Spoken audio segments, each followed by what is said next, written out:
38 വർഷമായിട്ട് തളർന്നു കിടക്കുന്ന ഒരുത്തൻ.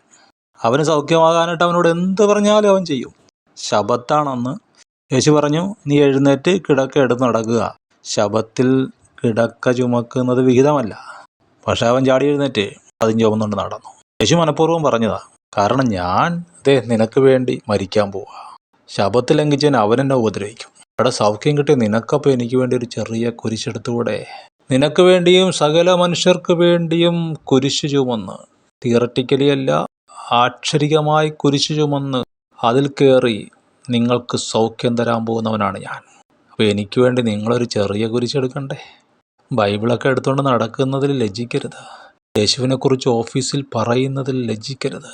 പ്രാർത്ഥനക്കാരനാണ്, സ്നാനപ്പെട്ടവനാണെന്ന് പറയുന്നതിൽ നാണക്കേട് വിചാരിക്കരുത്. ആ കുരിശ് നീ എടുക്കണം. നിന്റെ നന്ദി നീ കാണിക്കണം. നീ യേശുവിനെ സാക്ഷീകരിക്കണം.